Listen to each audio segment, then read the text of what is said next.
선생님들 안녕하십니까? 네, 김태형 목사입니다.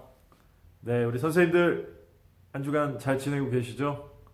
네, 제가 EBS 강사는 아니지만 부족하지만 그래도 같이 공과 공부를 지난주 할 수 없는 상황이어서 이렇게 본의 아니게 동영상을 찍어서 수업을 하려고 합니다.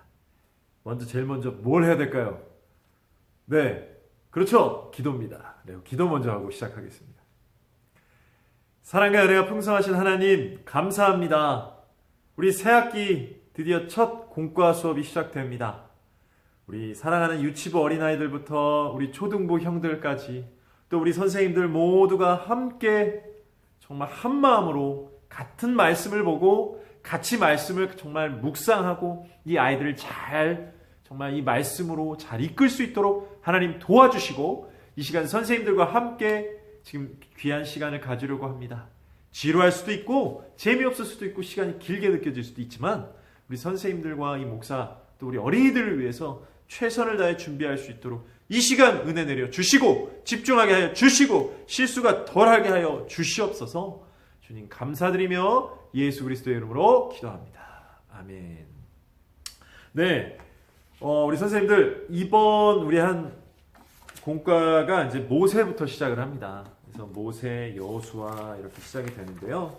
특별히 이제 모세 이제 출생 부분에 대해서 우리 이야기를 하는데 하나님의 위로하심과 하나님의 보호하심에 대해서 오늘 말씀에 대해서 우리가 함께 나누려고 하는데요. 내용은 출애굽기 1장에서 2장 10절까지 숙제 다 하셨죠? 다 읽으셨죠? 네, 이렇게 해서 제1과 모세의 출생에 대해서 딱 정리하는 말씀 한 말씀이 있습니다. 베드로전서 7장 5절입니다. 화면이 거꾸로 나오는 것 때문에 저는 이걸 보고 읽겠습니다. 너희 염려를 다 주께 맡기라. 이는 그가 너희를 돌보심이라. 아멘. 다시 너희 염려를 다 주께 맡기라. 이는 그가 너희를 돌보심이라. 아멘. 영어로 한번 읽어보겠습니다. 1 Peter chapter 5 verse 7. Give all your worries and cares to God, for He cares about you. Amen. 네.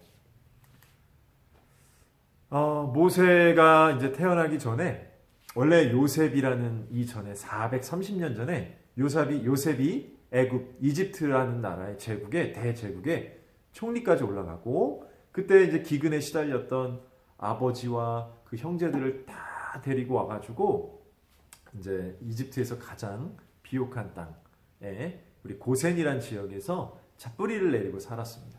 하지만 점점 이들의 세력도 점점 커지고 인구도 점점 많아지면서 430년쯤 지날 쯤에 이제는 이 이집트 왕족들과 이 이집트의 황제는 파라오라고 하죠. 바로, 성경에서는 바로라고 이야기합니다. 네, 점점 위기의식에 빠지게 됩니다. 혹시나 외적이 침입할 경우 이들이 그들과 결탁하여서 이 제국을 망하게 할 수도 있다. 어쩌면 마녀 사냥감이 필요했을 겁니다. 우리 일제시대 때도 일본 사람들이 우리나라 사람들에게 모든 누명을 씌워서 칸토 대학살이라는 그런 무시무시한 사건이 있었습니다. 또 나치의 유대인의 그런 학살했던 그런 모습들도 있지만 뭔가 내가 일이 안 풀린다라고 할 때 근심 걱정이 쌓일 때 누군가를 남탓할 그런 대상들을 찾는데 때마침 그때 히브리인들이 또 아기도 많이 낳나 봅니다. 그래서 이 이집트 백성들을 위협할 정도로 어쩌면 이 엘라바마에 예전에 아프리카 사람들이 와서 노예로 왔지만 어느덧 이 사람들이 이 엘라바마 인구의 반 이상을 차지할 정도로 많아졌던 것처럼 미국 인구의 거의 40%가 흑인이라고 하잖아요. 이렇게 비슷한 상황이라고 저는 생각합니다. 점점 이렇게 되니 이 황제가 이 히브리 민족 탓을 하게 되는 거예요. 근데 여러분 이 히브리 민족의 뿌리가 뭔지 아십니까? 이집트 사람들이 이들을 무시했던 말로 시작합니다. 핫비루라는 단어로 이들의 정체성 히브리인이 되는데요. 이 핫비루는 말 발굽에 붙은 먼지, 똥 이런 더러운 것들을 이야기하는 겁니다. 원래 이 이스라엘 백성들이 왜 자신들을 히브리 백성이라고 하는지 아십니까?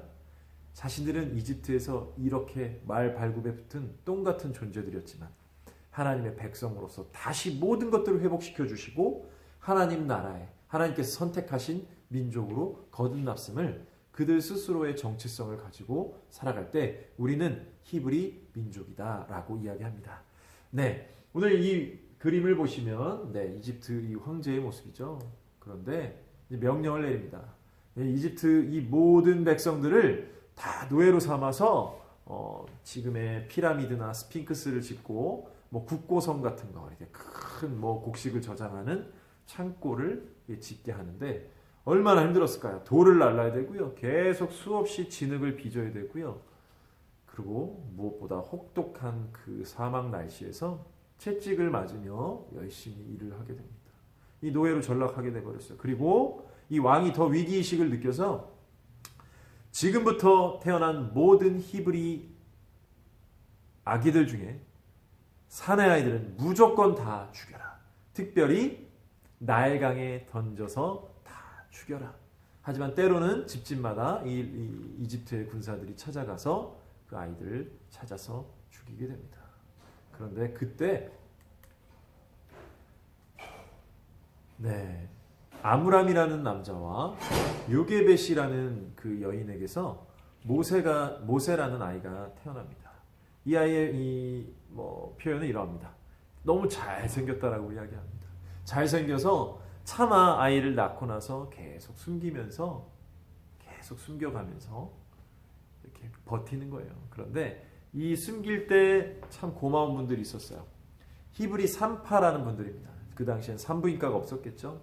그 산파라는 분들이 하나님을 경외해서 이 이집트 황제의 명령을 거역합니다. 뭐라고 거역하냐면 또 이걸 들켰어요.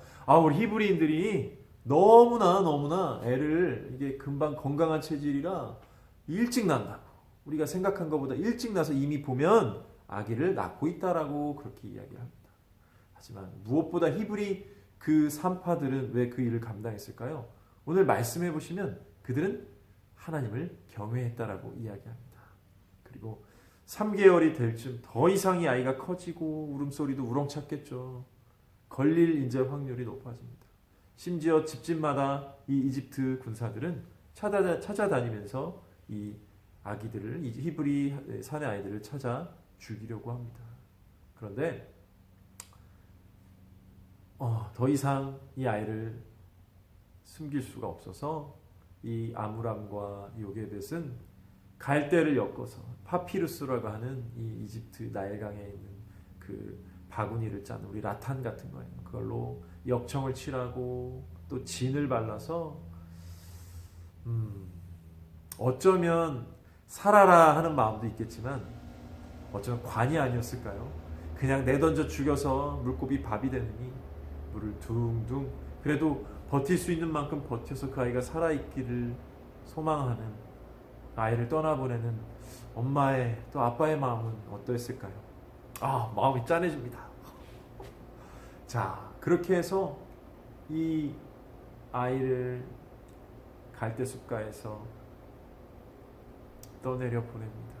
아니, 떠내려 보낸 것도 아닙니다. 그냥 그 자리에 놓고 자연스럽게 떠내려가도록 지켜만 보고 있습니다. 그런데 그때 그래도 누나 미리암은 그 동생 떠나가는 것을 계속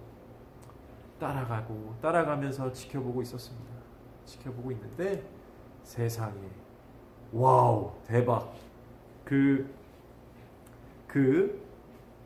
갈대 상자는 애굽의 공주, 이집트의 공주가 하필 그 시간에 그때 나일강에서 목욕을 하러 나왔던 것입니다. 그러면서 그 목욕하던 그 공주에게 둥둥둥둥 떠가게 되었습니다. 누가 가게 했을까요? 하나님이 가게 하신 게 아니었을까요? 참 섭리가 묘합니다. 그러면서 이 연도 압니다. 이 아이를 건지면서 가엾은 히브리 남자아이구나. 실은 이 공주도 이 상황을 알아요. 우리 아빠가 이 히브리 남자아이들 다 나일강에 던지라고 했지. 이 가엾은 아이로구나. 이 아이를 내가 양자로 삼아야겠다. 때마침 그때 미리암이 지혜가 생깁니다. 이 아이의 젖을 먹일 수 있는 유모가 있는데, 지금 이제 젖된 지 얼마 안 된 엄마가 있는데, 제가 그 엄마를 좀 소개해 드릴까요? 그래. 그 엄마를 좀 소개해다오 해가지고 세상에 엄마 요게벳이 왕궁에 이 히브리 양자 아기의 유모로, 그래도 이 아기가 젖될 때까지 함께 할 수 있는 은혜를 입었습니다. 무엇보다 이제는 노예로 나일강에 빠져 죽을 수밖에 없었던 그런 모세가 이제는 이집트의 왕자가 되었습니다.